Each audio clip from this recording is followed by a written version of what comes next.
Sa isang bansang puno ng ingay ng politika at kontrobersya, sino ang nagsasabi ng totoo? Sino ang nasa panig ng bayan? Welcome to Bayang Pinas, ang news channel na hindi takot maglatag ng katotohanan.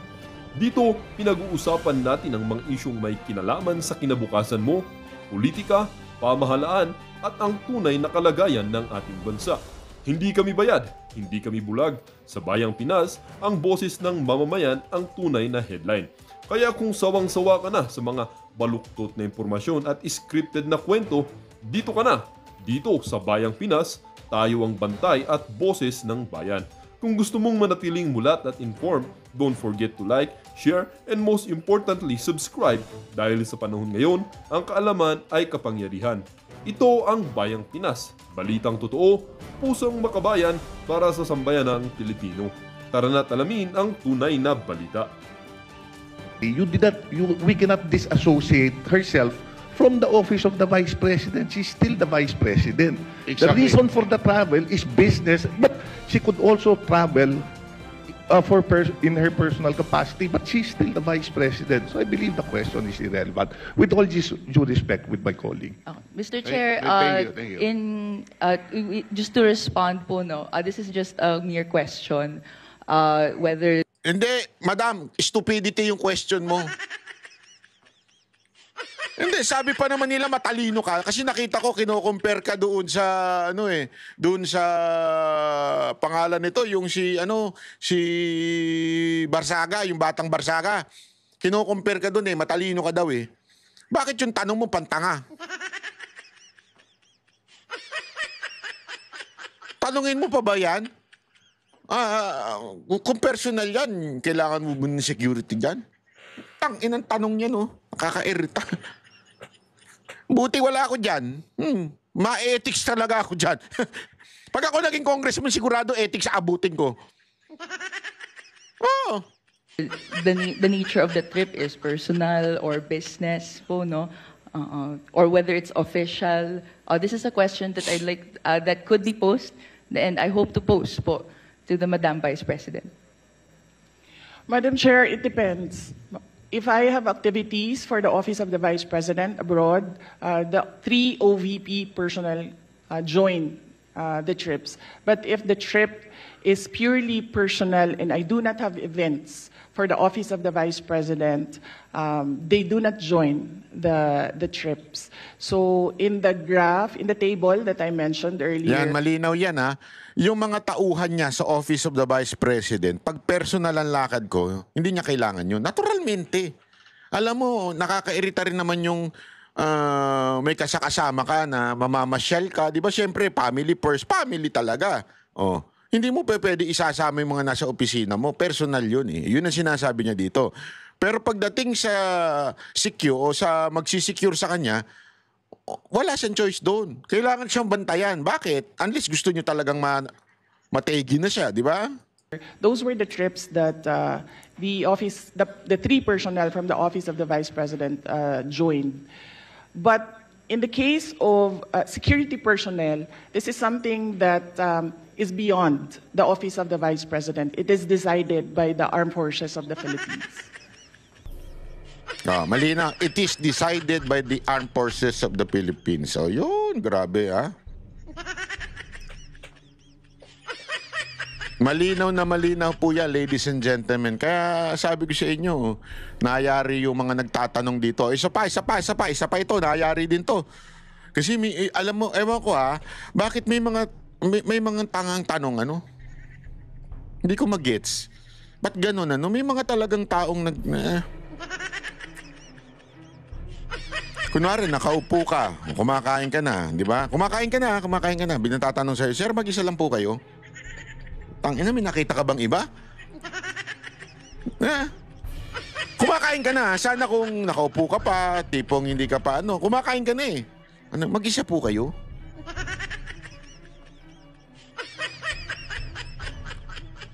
Di ba, Hindi kasi alam mo, minsan may mga ganun di ba? Pupunta sa coffee shop, tatanong, may alak kayo dito? Coffee shop yun, Wala naman sila sa Europa, di ba? I mean, pwede yung may ganun. Diba? Yung mga tanong na ito pa, isa pang tanong to na ewan ko kung saan nanggaling. Congressman Antonio Tenio. Basta talaga mga, mga ganitong karakas, yung mga taga-bundok eh. Salamat, Mr. Chair. Magandang umaga po sa Office of the Vice President at sa Vice President. Well, unang tanong po ay kaugnay sa presentation na binigay ng Vice President. Napansin ko po roon, nasa budget na 903.4 million for 2025. Bagaman hindi pa po tapos ang taon, ang obligation rate po ay 34.3% lamang at ang disbursement rate ay 66.8%. So nasa kalagitnaan po tayo ng taon, pero mukhang mababa po yung obligation rate. Ano po ang paliwanag dito? Yes, marami kaming procurement na tumagal. Hindi siya nasimulan by January. Madam Chair, yung procurement. So maraming mga procurement na June, July, August na nasimulan. May dahilan po ba kung bakit June, July, August na nasimulan ang mga proyekto? Madam Chair, dahil kailangan marami pong mga attachments na nire-require para sa procurement, and lahat po ng mga documents na yon ay hindi po siya nakukuha ng 1 o 2 araw lamang. So, middle of the year pa po na naisaayos ang requirements for bidding. Parang ganun po. Tama po ba ang intindi ko? Yes, Madam Chair. Yes, thank you. Okay. Ngayon, mabalik po tayo sa last August 8, 2024, nag-issue po ng Notice of Disallowance ang COA, Commission on Audit, sa 73.28 million na halaga ng confidential funds for 105 activities supposedly held by the Office of the Vice President from December 13 to December 31. Sabi ng COA ay wala raw accomplishment reports na naipakita or sinubmit ang Office of the Vice President para dito, at inaatas na o inuutos na ibalik ang pera ng Vice President ni Gina Acosta bilang Special Disbursing Officer at ni Julieta Villa del Rey bilang Chief Accountant. Mag-iisang taon na po, ayon sa COA rules ay may 6 months po para mag-appeal. Ano na po ang status ng Notice of Disallowance na ito? Madam Chair, I suggest that the Congressman ask this during the hearing of the Commission on Audit.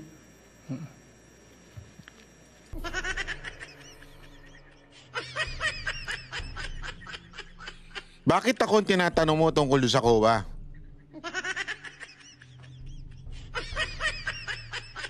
Kung hindi sumasagot ang COA, bakit ako tinatanong mo? Parang ganun na sagot niya. Ako na lang mag-re-rewards ng mga sinabi ni VP Sara Duterte. Bakit ako? Bakit ako? Bakit ako? Eh tungkol sa COA yan Bakit di si COA ang tanungin mo? Ilan yung...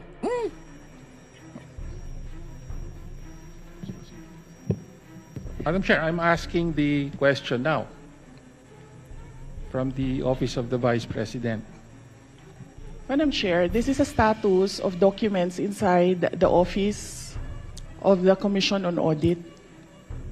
So it has to be the Commission on Audit who will answer what is happening to this notice of disallowance. Nagsubmit po. Ibig sabihin po no, ladies and gentlemen, wala kang pakialam. COA ito COA matters ito. Wala kang pakialam. Ba ng appeal ang Office of the Vice President sa Notice of Disallowance? Kung yung Congressman Tenio, kung ang notice of disallowance was rectified by COA, wala na po yun. Pero kung yung notice of disallowance ay meron na silang final adjudication, and then merong order yon na final yung notice of disallowance. So, for your information, I will check with COA and get the records and give it to you. Thank you. Thank you, Chair. Well, next question po ay Napaka-obvious kasi nung kanyang tanong eh, di ba? Napaka-obvious eh. Halatang halata ka. kaugnay po sa notice of disallowance. Ang sabi po kasi ng COA, December 30, yung mga 105 activities na inilunsad dun sa mga disilaw na activities ay nangyari between December 13 to December 31. And yet, sa mga nakaraang hearing ay napag-alaman po na December 20 pa po na ilabas ang SARO at na-withdraw yung 125 million. Kaya nga sinasabing nagastos ito in 11 days from December 20 to December 31. So ang tanong lang po natin, ano po ang paliwanag doon sa nakapamahagi na kayo ng mga sinasabing reward money noong December 13 pa lamang, samantalang hindi pa po lumalabas ang pera ng confidential funds. Pwede po bang may paliwanag yon? Madam Chair, this is the subject of an impeachment trial, and I would not like to discuss the defense for the impeachment trial. Representative Chair, Pino, wala please naman pong- proceed with the next question. Madam Chair, I would just like to note na wala pong impeachment trial sa kasalukuyan, Madam Chair. In fact, it is archived in the Senate. No? Okay, so next question na po. No? Lumabas din po sa nakaraang mga hearing sa House na nag-submit po ang Office of the Vice President ng 2,670 accomplishment reports at kasama po para po sa liquidation ng 500 million pesos worth of confidential funds under the Office of the Vice President. At ayon sa investigasyon ay 1,322 out of 1,992 names in the OVP ARs submitted to the PSA have no birth records. So kasama po dito yung mga pangalang Mary Grace Piatos, Fernando Tempura. Yan na naman sila. Meron pang Shell Jokno. No? Kindly wind up your Opo. question. Again, pwede po bang mapaliwanag ng Vice Presidente kung bakit ganon ang sinubmit at bakit walang supporting documents ang mga accomplishment reports na ito? Madam Chair, again, first, if the committee would like to ask how the Commission on Audit conducts its audit, I request that all the questions be propounded during the hearing of the Commission on Audit. Second, the subject confidential funds is a matter in impeachment proceedings, which is archived, but there is a pending motion for reconsideration in the Supreme Court. I cannot discuss. Ay, sorry. Uy, nawala. Naku.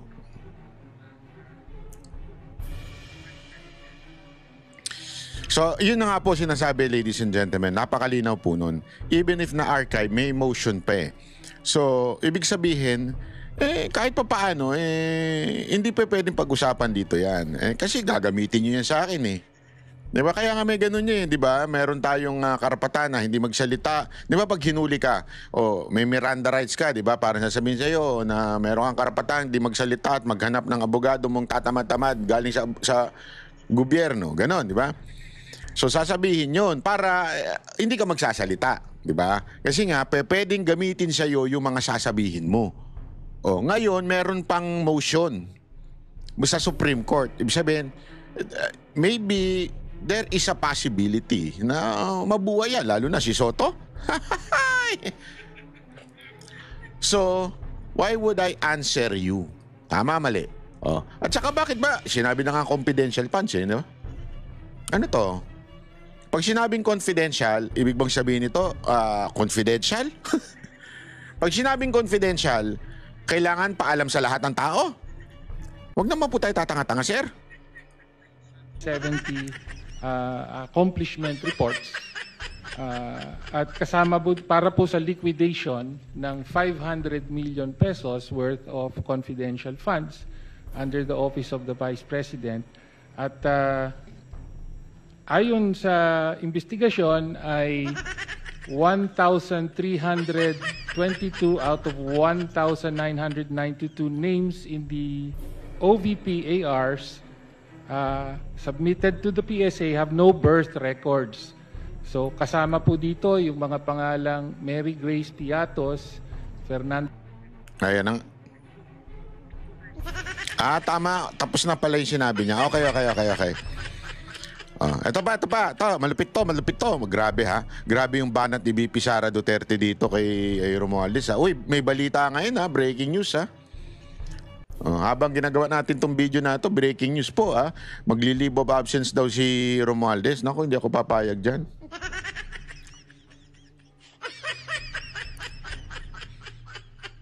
Dapat managot pa rin siya. Hindi pwedeng leave of absence lang. Dapat talaga tanggalin na.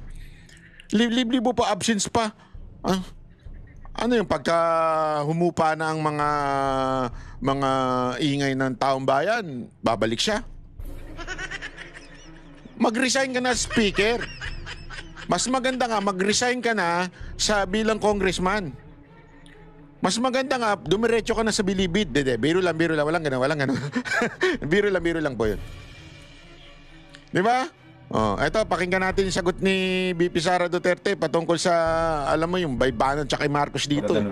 Tanghali po. Baka na po aware po kayo sa recent notes ko ni Cavite Representative Kiko Bagzaga sa House. Parang china-challenge niya po kasi yung leadership ni House Speaker Martin Romualdez. Dapat lang. Dapat lang talaga. Dahil nakita niyo naman yung budget yung 2023, 24, 25. Malamang agawan na naman yan ng budget sa 2026. At lahat yung mga past budgets natin, makita natin na it was under the leadership of Speaker Martin Romualdez. Ma'am, dahil hindi mamatay yung issue ng ouster attempt dito sa Kamara, kayo po ba may personal po ba kayong bet for the speakership? Wala, hindi ako... Masyadong madami kaming inaasikaso sa Office of the Vice President para ko isipin kung anong nangyayari sa House of Representatives. Sa matters lang, baka meron din po kayong comment sa independent commission po. Anong position, baka may any comment. Pag ikaw, Presidente pa, tapos alam mo na kung anong nangyayari. Yan. Tapos, nakikita mo na based on the budget kung paano binapoy yung pera ng bayan. Magkaantay ka pa ba ng komisyon o ng Truth Commission o ng panong komisyon? Actional kasi kaagad dapat yan. Unang-una, sinabi ko na noon, nag-appoint siya, nagpumili siya ng speaker na involved sa bribery nakalagay sa isang kaso doon sa Amerika. Ito sinasabi ni VP Sara Duterte, di ba? I mean, bakit mo pa kailangan ng commission? Napaka-obvious naman na. Napaka-obvious na kung sino ang may dahilan kung bakit nagkaloko-loko ang proyekto. Dahil ang pinakapunot dulo niyan ay yung budget. Budget ang usapan dito. Kaya nagkaloko-loko itong ating mga proyekto dahil sa lintik na budget na yan. Bakit kailangan mo pa ng komisyon at saka ang tagal mo? Ang bagal mong kumilos. Lintik yan. Matatapos na termino mo. Yung komisyon mo, komisyon lang ata yun eh. Hindi ka nabigyan ng komisyon? Hindi, biro lang. Hindi kasi, di ba, nakakairita, ang tagal-tagal, ang bagal mong kumilos. Naubos na yung pera ng taong bayan. Sige. Yung komisyon ko, Klarong-klaro na doon nakita na involved siya sa racketeering and sa bribery. So, ikaw ba, Presidente ka ba? Nalagay mo ba yung ganyang klaseng speaker? Siyempre, hindi na, di ba? So, anong nangyari sa budget natin? Narakitiring din. Tama. Correct. Yung budget natin. Tapos, siyempre, sumabog na. Hindi ako makapagsalita sa Department of Public Works and Highways, pero makapagsalita ako sa DepEd kung anong nangyari. At sinabi ko na sa inyo. Sinabihan na siya, alam niya. Na cabinet meeting sinabi sa kanya kung anong nangyari sa Department of Education budget. And then, wala siyang ginawa niya is nag-change topic siya. So, ito ladies and gentlemen, malinaw to. Sinabihan na ni VP Sara Duterte si Bongbong Marcos noon na kinakatkong ang pera ng DepEd. Diba? Kinakatkong ng pera ng DepEd at tinuro niya kung sino. Binanggit niya yan si para daw sa kila Zaldico at kay Romualdez. Kaya nga niya sinabi si Zaldico at si Romualdez Kasi nga kinakatkong daw. Okay. Sinabi na daw niya yan kay Marcos. Anong sinabi ni Marcos? Change topic ang walang niya. Pambira, Parang ikaw yung mga yung mga lalaking merong mga kabit Yung tinatanong ka, biglang change topic.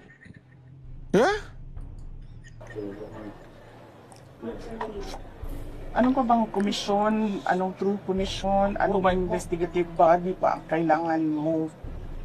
Nandyan na yung budget. Nakikita natin kung paano siya kinuha. Diba dapat nun, ay diretso mo na gawin, tanggalin mo na yung speaker mo, ayusin mo na yung sabihan mo na yung mga kaalyado mo sa House of Representatives, ayusin ninyo yung budget. Tapos, panagutin mo na yung mag-lifestyle check ka na dyan sa mga congressman at sa mga staff nila. Dami dyan na bahay sa abroad. Diba? Masyado siyang hindi niya alam kung ano gagawin at masyado siyang alam mo kung paano yung hindi niya alam yung kung anong gagawin, gumaganyan-ganyan ba siya?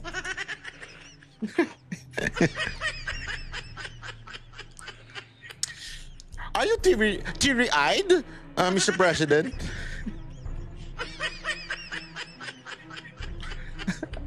Yun ang ibig sabihin ng hindi niya alam kung anong gagawin. Tama mali? Ay, sus! Mabagal gumalaw.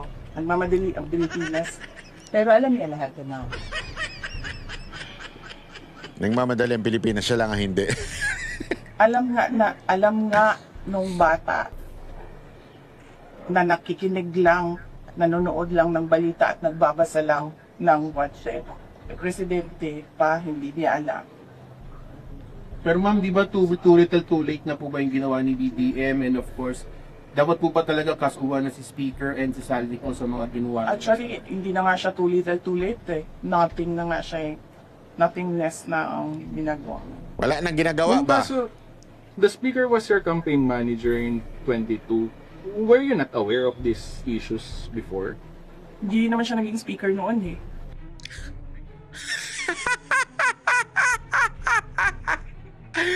Yung nagtatanong kasi condescending Kala mo hindi naman siya speaker noon. Ibig sabihin, hindi pa siya nakahawak ng ganong, alam mo yun, desisyon pagdating sa budget. So how would I know?